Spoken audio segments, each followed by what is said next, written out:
Okay, so our next speaker does need a lot of introduction because he talks better about himself than anyone else can, and that is the redoubtable Chris Moon. Chris has run the West Highland Way and completed the West Highland Way on 2 occasions. He also, I think if I'm right, Chris, has won DNF as well as your 2 finishes. Correct, actually. I'll tell you about that in a minute, but yes, I did it to test artificial legs and I got a prototype leg. I had 2 of them. I had a spare and it was very dry that year. And unfortunately, both legs fell apart. So I literally didn't have a leg to stand on. That's good. And just for those of you who have never heard Chris speak before, you'll get from that if you don't know his story, he had a rather life-changing incident several years ago, but did that stop him doing anything? No. Within a year, he was running marathons. Within 2 years, he was running the Marathon des Sables. One of his most impressive features is he's actually finished Badwater, which allegedly one of the toughest races on the planet, and it is tough. And Chris has completed that 6 times, I believe, if I've got my stats right. Yep. So not a shrinking violet as such, but Chris is one of these people that just accepts every now and again, life throws things at you and things might be a bit different for a little while. And that applies to life in general, as well as feeling the pits when you get to Glencoe in the West Highland race and you just don't really want to carry on. But Chris actually makes a living out of giving motivational speaking. He's such a motivational guy generally himself, as you will find out. So I think I'm going to let Chris just speak for himself now and just sit back and just wait to be inspired. And if you've got any doubts about doing the West Highland Way, they are going to be dispelled in the next 20 minutes by what Chris has to tell you. Aid, thank you so much. Well, good evening, everyone. And I'd like to share with you a little bit of my story and my experiences. But please be aware, as I begin, that you are all the stars of my show. And what I hope is that you'll be able to take some of my principles and make them work for you. So please treat my presentation this evening like the VU Cinema sweet counter. You know, when you take your kids to the cinema, the VU Cinema, there's this big wall of sweets. You go up and you take the ones that you like, you put them in a little paper cup and you take them to the till and they charge you £25. What I'd like you to do is treat my presentation like that. You pick the ones and the bits that you like that are useful and that'll work for you. So I've got loads of experience to share, loads of principles to throw at you. Take the ones that work for you. So pretty much my experiences have taught me that we can all do more than we think.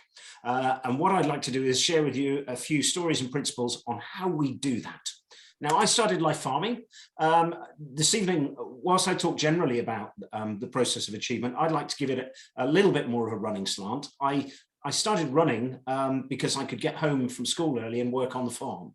By the age of 21, although there was no land or money in my family, I worked my way into a partnership. We were very successful. I'd like to share with you a little bit about my business partner, who was a remarkable character. He had the heart of a lion. This was the last period of British agriculture when muscle power was still really important.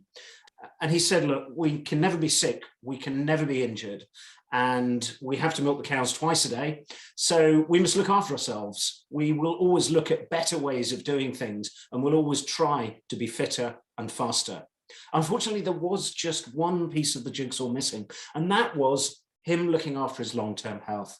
Unfortunately, in his mid-50s, he had literally worn out his knees and his hips. I worried about him for ages. And then I guess one of the most important lessons I learned in life, when we face difficult issues, they stop being so difficult. And I just said to him one day, right, we need to sell up. You should do something to enjoy your money, farm in a semi-retired way. I'll go and do something completely different. So why do I share this with you? Because the really important principle that I really want to share with you all is, particularly if this is your first race, look after your long-term health. As Aid said, this is a family, and I know loads of people who have done really good times in the West Highland Way race years ago, and now quite a few of them can't run at all, and they certainly can't run long distance. So one thing I would say is value our health and fitness whilst we have it. Don't overtrain. And if you get injured, listen to your body, because sadly, I know a lot of people who were running years ago who can't run simply because they didn't stop when they needed to let themselves heal. So let's take a long-term view. What's your goal long-term for your running? Mine is, I hope, to be able to run this race in my 70s. Have a long-term view. And if it doesn't work out the way you want it to, well, that's just a way to learn to come back and do it again. Be gentle on yourself. So I decided then that I would do something completely different. I wanted to do something humanitarian. So I decided to join the army and learn how to kill people. I am, of course, only joking. I went to the Royal Military Academy, Sandhurst, became an officer, was commissioned into the Royal Military Police. My father fought in the Second World War, my grandfather in the First. They both taught me something about human nature, which sadly in the current situation is very relevant. The mark of the individual is not what they do, it is what they would do if they didn't think they would be found out. During times of conflict, people will do the most terrible things unless they're held accountable. So I did 3 years on counter-terrorist operations, stopping people being blown up. That was something I wanted to continue. Having grown up running and having to run to school, all the fitness in the army was great fun. The army were kind enough to pay me to go hill walking. It was brilliant. But I, after my 3 years on operations, didn't want to go and sit behind a desk. So I left to work for a charity clearing landmines in Asia and Africa. A fabulous charity called the Halo Trust. And I was very, very lucky to survive as a prisoner of the Khmer Rouge guerrillas in 1993 in Cambodia.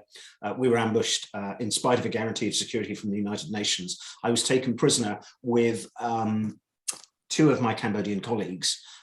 They talked about executing us 7 times during the 3 days we were held. On each occasion, it was possible for me to change the way they felt.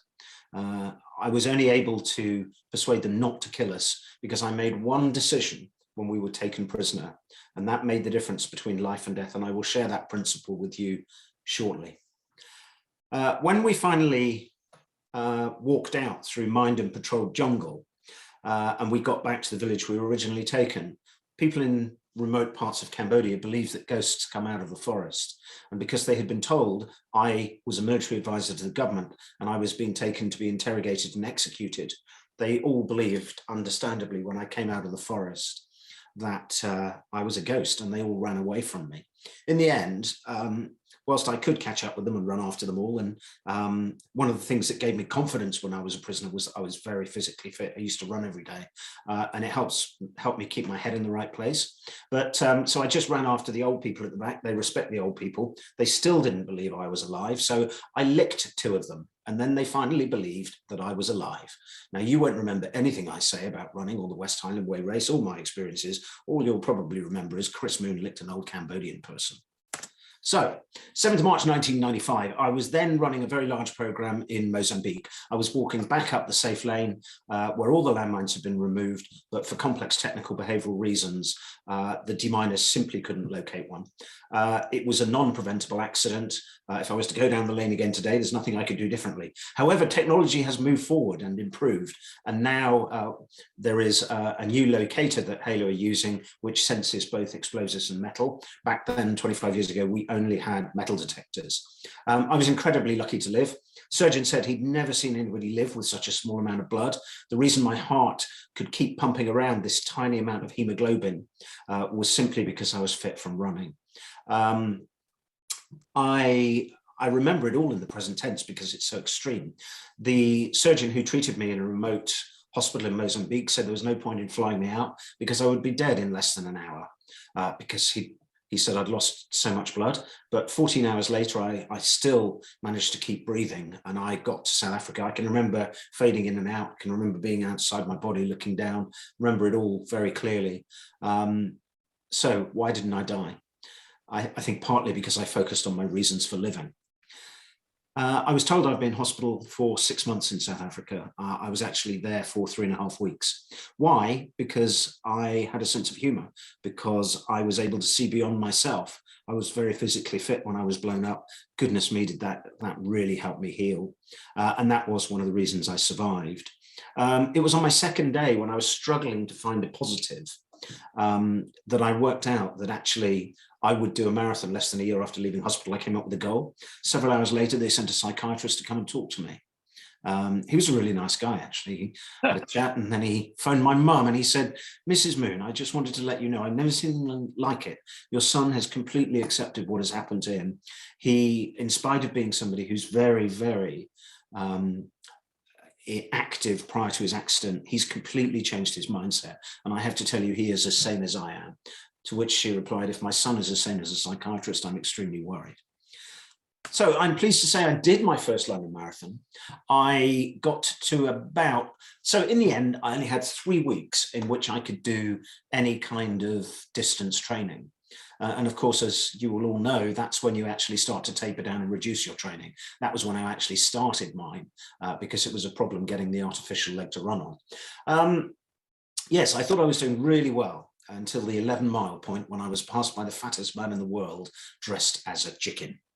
And at which point I realized, look, at the end of the day, we're all a bit ridiculous. We have to not be the center of our own universe. We have to be able to laugh at ourselves. And, you know, I learned I don't want to run faster than anybody else. I just want to run faster than myself. And now I just want to be able to run.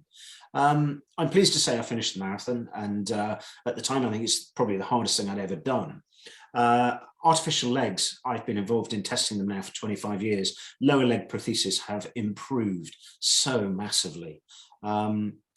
I did the Marathon des Sables in '97, and I'm told I became the world's first amputee ultra distance runner, subsequently done many ultra races. And my favorite title is, of course, the Badwater Death Valley Ultra 135-mile fun run. Done that 6 times, done the out and back twice, which is when you finish the race, that's Death Valley there, you finish the race and then you climb Mount Whitney, you go back to the start. You've got to do 300 miles in under 7 days, which is, considering you're going to be on the mountain over a day, quite challenging.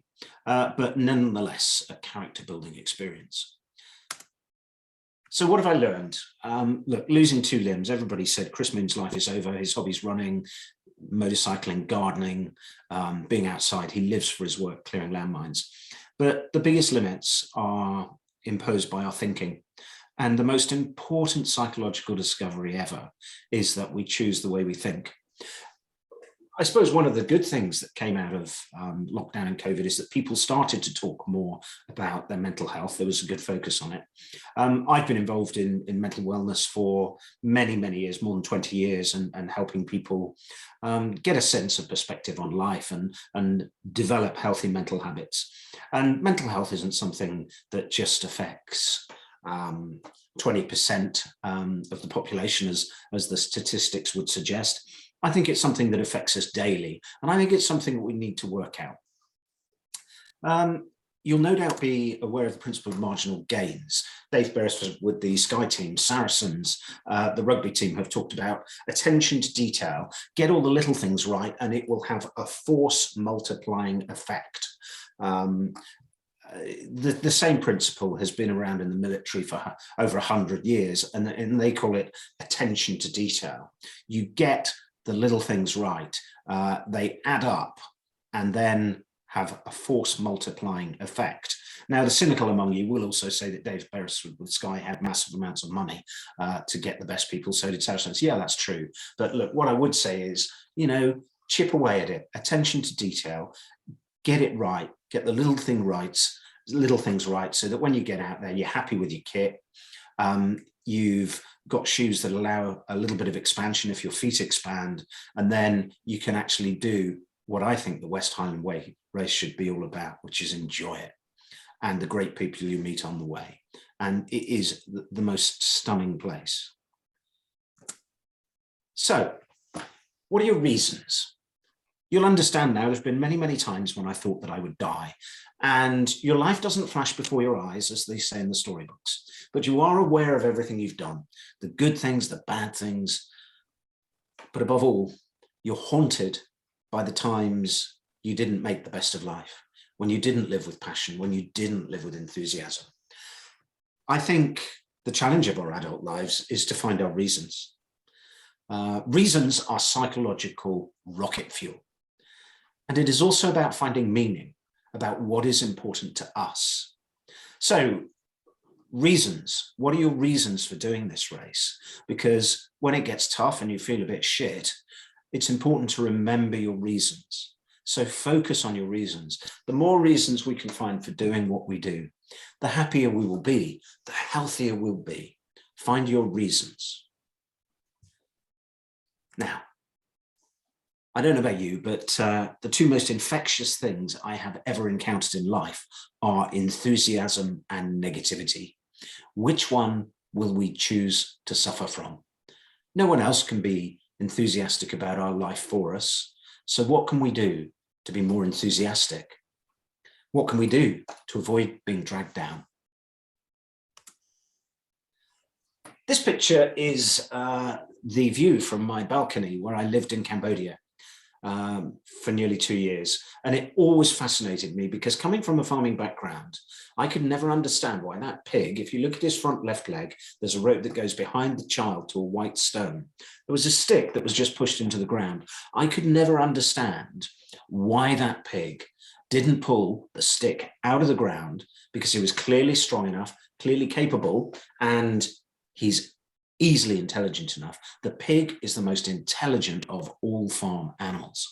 It's great now because I'm back to doing live presentations. And last week I asked my audience if anybody in the audience had ever kept pigs, because if people have, they understand how intelligent they are. The response from this lady when I said, does anybody keep pigs? Well, she put her hand up and said, no, but I live with one.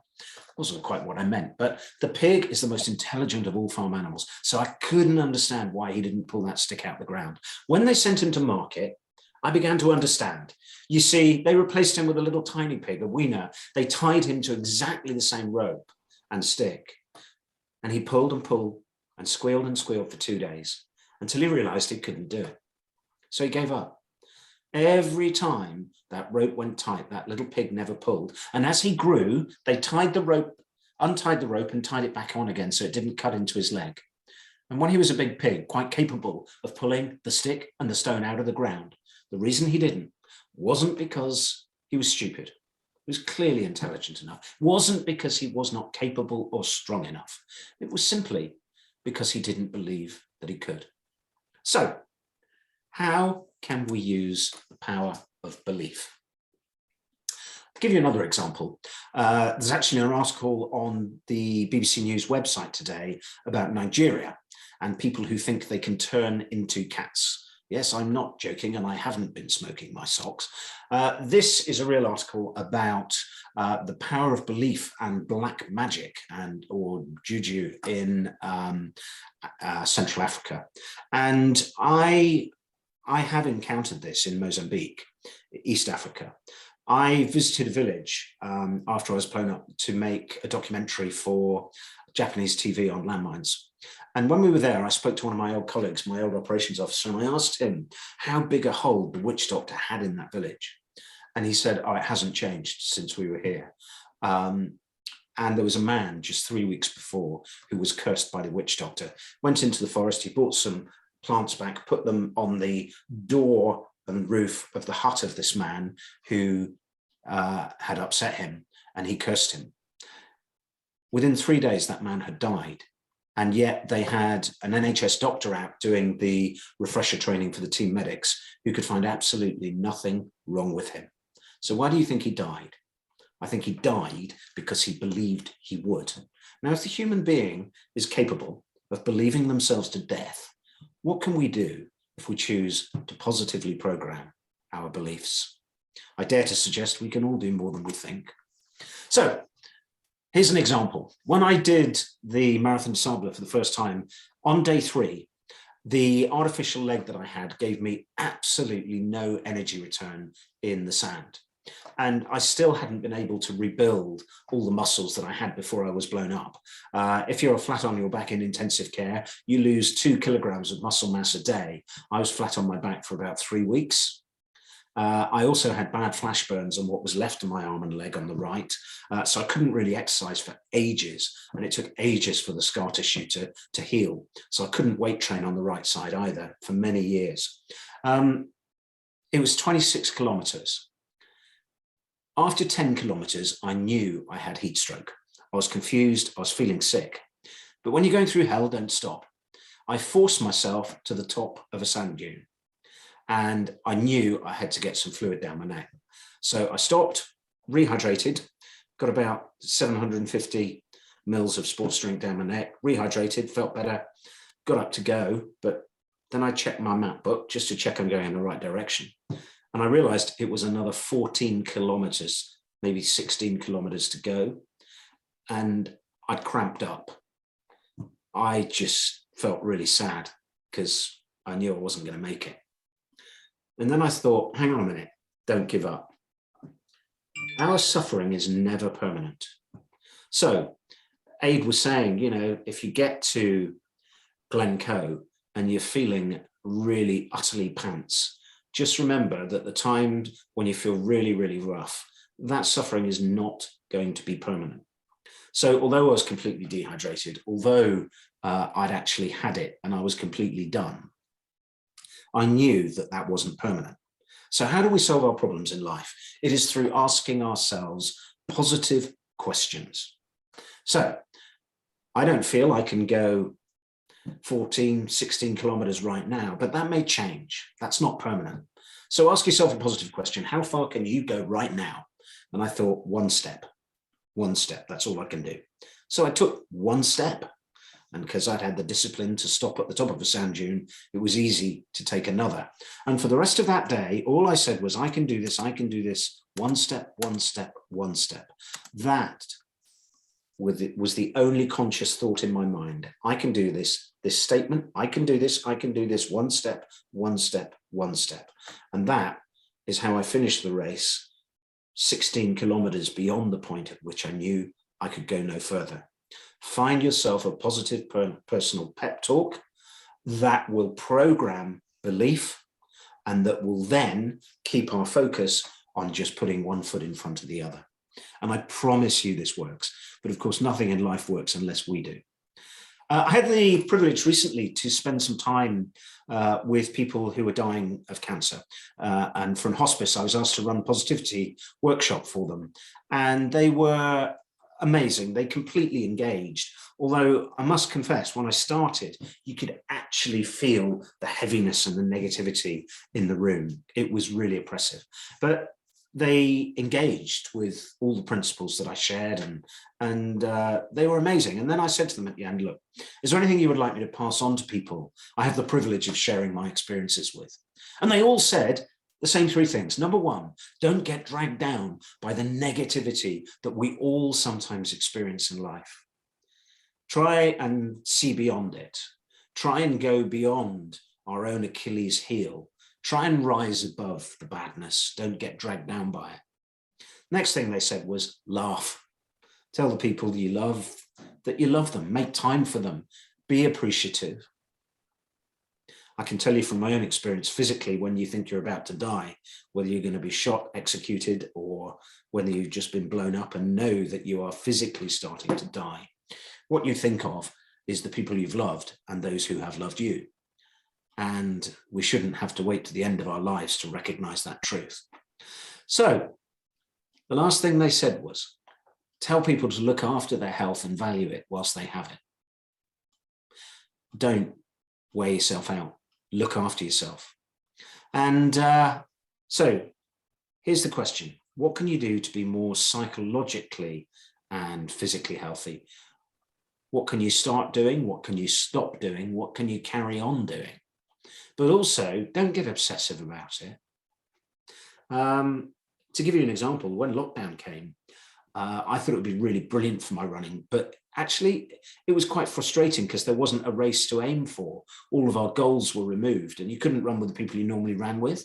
And I got into a really bad habit. At night, I would quite often have a couple of beers. So what I did was to improve my health. I gave up drinking beer and I have replaced it with this lovely fruit juice called Cabernet Sauvignon. So here's the question. What can we do to be more healthy, physically and psychologically? This is a grim picture. I'm sure some of you will have visited Phnom Penh. If you did and you visited S21, it's a black museum, you will probably have seen this picture.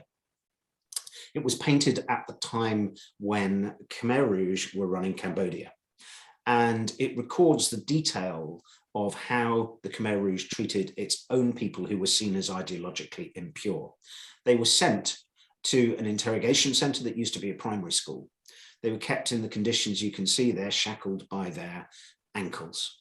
And they were taken out, they were interrogated, tortured, and executed. There was no concept of innocence or guilt. This was where they sent their own people who were rumored to be ideologically impure and who were denounced. Whole families went there. They killed children there. I just wanted to give you an insight into what the Khmer Rouge were like. Of the 17,000 people there who were sent there, only a handful survived. The mechanic to run the generator to power the electric shock equipment, an electrician to maintain it, and scribes to record confessions, and an artist to record the grim detail of the place. I just wanted to share this with you because it will give you an insight into what it felt like to be a Khmer Rouge prisoner. We were driving down the road. We'd had this guarantee of security from the United Nations. It was only my second day in that minefield. We reached a clearing when suddenly I could feel the badness. I could feel the horror. And about 28 heavily armed Khmer Rouge guerrillas charged out from the other side of the clearing. I started to turn my steering wheel and signal to the truck behind to turn around to try and get away, but no, it was a perfectly executed ambush. There's a cut-off group from behind. We are trapped like rats in a trap. And then we're pushed to an area that's completely surrounded by thorn trees. The human being has three responses to life-threatening situations. Number one, fight. Number two, fright, we freeze. Number two, flight, which I suspect all of you will be very good at, running. That was my worst fear, that some of my guys whose last experience of seeing the Khmer Rouge would panic and run. So I know who they are. I go over, I put my hands on the shoulder, I keep them calm. And then when we're pushed into this natural holding area surrounded by thorn trees, they all stand in front of us. And I'm thinking, you can feel the violence. Killing is a very instinctive thing. You can feel it. I'm told I'm a Khmer Rouge prisoner of war and I'm going to be taken to be interrogated. If I don't follow the order of a Khmer Rouge soldier, immediately I will be shot. And then I'm thinking, well, that can't get any worse. And I'm standing in front of all my guys. And then Khmer Rouge soldier comes up, shoves an AK-47 up my left nostril and says, take your clothes off. At this point, I realize it can get a whole lot worse. And I vow that I will never say it can't get any worse. Same principle on an ultra. Never say it can't get any worse, because it sure as hell can. That is no way to look at it. So in that split second, I don't think I thought in a very helpful way, because as soon as he said, take your clothes off, to be honest with you, I just started praying to the big man upstairs, please God, don't let them shag me. And then the second thing I thought was, gosh, that AK-47 is a perfect fit. And then I thought, right, control your thinking. You need to have a strategy. What is your strategy? And I thought, right, no matter what happens, I will never assume the role of victim. I will never think like a victim, I will never behave like a victim, and I will never look like a victim. I will show no fear. I will not be afraid of them. I will smile politely, understand their culture.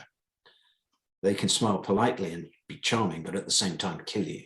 The smile means something very different out there. So I'm not going to be a victim. So if I'm not going to be a victim, then I need to get out the killing ground. Okay, get out the killing ground. That's easy. I take a step back and I start to take my clothes off and put them on the ground, and then I'm told to step back further. But already I'm out of the killing ground. Then I watch as the Khmer Rouge soldier comes up and steals everything out, my clothes, my money, my demining tool, my safety glasses. But I'm not going to be a victim, so I don't take it personally. It doesn't humiliate me. It doesn't drag me down. And then I'm told I have to go and speak to the commander by my Land Rover.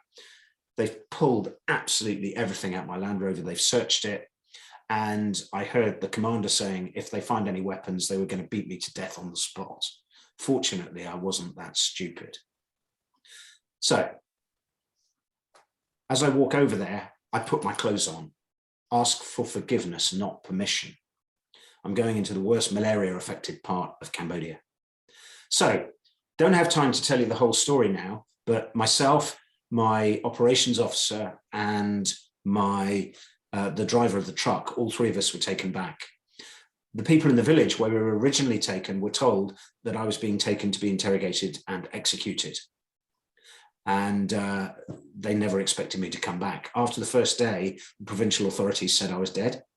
However, 3 days later, I came back. Why? Because I was able to influence them, because I said I will never assume the role of victim. And I didn't make them wrong. I was able to get in their heads, understand how they thought. And also, they were a peasant, communist organization, and they were peasant farmers. And because I'd grown up farming, I could work incredibly physically hard. And when I was taken through to be interrogated, all the vehicles got stuck in the mud and the jungle on the way. They made us drive on a footpath because they were afraid that the military would come up and if we used roads and try and rescue us with armored vehicles. That was my worst fear, because I know they'd just shoot us and run. However, I was able to influence them because I controlled the way that I thought, and I practiced every thought, every gesture, and I was never a victim. Now, many years later, I went back and I became friends with the Khmer Rouge commander, who I persuaded to not execute us. And when I went to see him, I was completely astonished, because he said, thousands of people were brought before me, but you were the only one who was not afraid of me. And so I knew that you were a good person like me. Ownership is the key facet of survival. And if you automatically say, I'm not going to be a victim, I'm going to control the way I think and the way I come across in a really extreme situation, then what you're doing is taking ownership. I did some work with a university professor who studied survival situations, and he interviewed me about my experiences. And he said, do you know, Chris, there are very few good survival stories. And I said, why is that then? And he said, because most people die. So I said, okay, well, why don't people die then? What are the reasons people don't die? And he said, the biggest one, ownership. My friend, Simone, the guy in the wheelchair there, he is one of the finest examples I can give you of someone who survived through taking ownership. I used to go to the hospital every week to understand where people were being injured by landmines, to deploy my teams for maximum humanitarian benefit. I got so used to seeing people with one leg. And then one day I walked into the intensive care ward, no electrical equipment. It's not like we would know an intensive care ward, but he had both legs blown off. He had really high amputations. His whole body was covered in flash burns. And I knew he had a really bad fever. He was shivering and he was covered in sweat. And you could feel that he was dying. You could just feel it and see it. And as I walked over to him, I thought, well, what do you want when you're dying? You just want a little human kindness and hope. And I thought, well, at least I can go and talk to him, give his wife some money. And as I walked over to him, my friend, the Spanish nurse who walked there, just went like that. She worked there and she just went, nah. And I thought, okay, I'll go and talk to him. And as I went across to him, I don't know where he found the strength from, but he grabbed my hand like a drowning man grabs something that floats. And he kept saying the same thing again and again and again. How will I feed my family? How will I feed my family? Now I've lost my legs. And I said to him, the first thing you must do is take ownership for your life. You have to make yourself believe that you will live. Keep saying to yourself, I'm going to make it. I'm going to make it. Take ownership for your life. And I promise you, I know some good people who will teach you to be a wood carver. And after 20 minutes, I knew he believed me. I knew he'd taken ownership for his life. Went away and I came back the next morning. To everyone's surprise, he had made it through the night and he was a little stronger. Day by day, he grew stronger. I put him in touch with the charity, made sure he was okay. Thought nothing about it until 2 years later, I got this message. The nurse came in on day 2 when I was in intensive care. She came in and she said, Chris, I've got a message for you. I've printed it off. And I read it and I can still remember it word for word. It said, Dear Chris, sorry to hear you were blown up. Everyone said you should have died, but I know you lived because you took ownership for your life. My life is great now. I want to build a school so that I can teach other people to carve wood and live with independence and dignity. In that moment, I thought, great. I was just so thrilled to hear from him. And then his last line said, I want to raise money to build a school. And that just stuck in my mind. And I've been looking to a positive to losing my arm and leg. And I thought, that's it. I'll do the London Marathon next year. And that's my positive. So take ownership. Ownership determines our survival. Everybody said Chris Moon's life is over. His hobbies running, gardening, mountaineering, motorcycling, but he lives for his work clearing landmines. He can't do any of that now. His life is completely over. Nothing could be further than the truth. Look, I'm a realist. It is what it is. How do we make the best of it? I've helped lots of people recovering from illness, injury, war trauma. And I think a key part to recovery is about hearing what we don't want to hear. So in my case, it's not going to grow back. I'm going to have to change the way I think. I understand that we choose the way we think. And whilst there are certainly frustrations, I choose to be thankful for what I have. There's no point in mourning the loss of something we can never have back. We have to be realistic. It is what it is. How do we make the best of it? By the same token, if we focus on what's wrong and what we can't do and how we are underperforming, it's going to drag us into a downward spiral. I choose to be thankful. People who are thankful apparently have much higher endorphin levels. So think about the most unhappy people you know. I don't know if it's the same for you, but for me, the most unhappy people I know are the most ungrateful. They always focus on what they don't have instead of being thankful for what they do have. So when we're thankful, our bodies produce endorphins, the chemicals that boost our immune system. And so actually, if we are grateful and we are thankful, it makes us happier and healthier. So how does this work in real life? I travel a lot with my work now. We're traveling again to speak at events, which is brilliant. Being with live human beings, it's just amazing again. We're meant to be together. So if I'm at home, I wake up and I give my wife my normal good morning greeting. She gives me her normal good morning greeting, get off. And then I think it's so important to be thankful. So I think, right, I'm so thankful for my eyes. Do you ever take time to be thankful for your eyes? I know loads of guys who are blown up in the same situation as me, who lost their eyes, sadly, and are blind. I'm so even more thankful for my left arm and my left leg than I used to be before. Why? Because that's the way I choose to look at it. I'm so thankful I've got an artificial leg. That doesn't mean I'm in constant physical pain. I am so thankful that I have my 3 fabulous teenage kids who talk to me if I pay them. And I am so thankful that I have someone in my life who truly loves me, my Labrador. Okay, so sometimes it comes up in conversation. Luck. Who believes in luck? Where are you on a scale of 1 to 10 on the lucky stakes? This was a question that was asked by a psychologist outside a shop. As people went into the shop, he asked them, and then some of them looked down and found a £10 note. He had placed it there. And the reason he did it was to see if there was a correlation between self-perception of luck and spotting opportunity. And surprisingly, there was. Not one person who saw themselves as less than a 7 out of 10 in self-perception of luck actually spotted the £10 note. So let's look at luck from a different angle. Professionalism and discipline. What can we do to make our own luck? Gary Player was going around the golf course one day and somebody said to him, "Hey, Gary, you're having a really lucky day." He said, "Yep, the funny thing is, the harder I practice and the more I work, the luckier I seem to be getting." So what can we do to make our own luck? Now, just one little philosophy. Now, I think most of us know the price of negativity is too high to pay.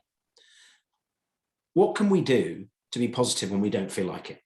I have got a philosophy that is born out of experience that I would like to share with you. So if you are having any of those down moments, this philosophy absolutely works. I still remember it in the present tense, walking back up that minefield in remote East Africa in Mozambique. Something felt wrong. The hairs on the back of my neck stood up. Bang, loudest bang I've ever heard. I'm lying on the ground. And then in that moment, I know something terrible has happened.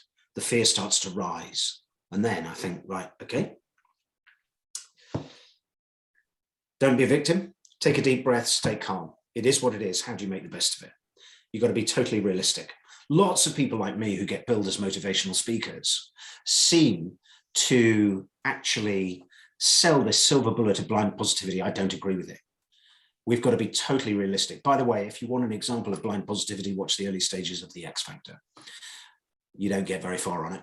So I've got to be realistic. I've got to understand my reality. We've had very good medical training. The body produces endorphins. So you don't feel any pain to begin with. I blink, I can still see. That's such a relief. I look down, my lower left arm is burned and bleeding still there. Lower left leg, burned and bleeding still there. Lower right leg completely blown off. My lower right arm is an indescribable mess, but hey, this is not as bad as it could be. Not by a long way. Shout my casualty status to the backup team on the road. And then I do the secondary injury check. I look down and I'm bleeding around the groin. And at this point, you can forget all the training in the world. I just start praying to the big man upstairs, please God, don't let me have the gentleman's region blown off. Obviously, I should explain, it wasn't that I couldn't afford to lose a few inches, it was the principle. However, I found it was all still there and I was elated. I was laughing when the medic came down the lane. I'd crawled back to be a safe distance. And he came in and he looked at me and I was laughing. I was going, mate, it's not as bad as it could be. I've still got my left arm, my left leg and the gentleman's regions intact. So why do I tell you this story in such honest, frank detail? Because it's the most uncomfortable truth I've ever learned. It does not matter what happens to us. We still choose our attitude. To do that, we have to be realistic, understand reality, put a positive perspective on it, and then use our imagination. So there's a few thoughts for you. Any questions? Be delighted to ask them. If you want to get in touch with me, I post quite a lot on LinkedIn, not more around the process of achievement, really. But obviously delighted to answer any questions. I'll just say thank you very much, Chris. That was actually inspirational. Thank you. And if anyone out there is ever looking for a speaker and you've enjoyed it, my name is Chris Moon. If you haven't, it's still been a pleasure. My name is Chris Akabusi. Okay, if anyone has questions, please do put them in the chat room and John and Helen will pick them up. Yep. And if anybody wants to get in touch, just follow me on LinkedIn. Get in touch. Technology is wonderful now, isn't it? It's so much easier to do stuff.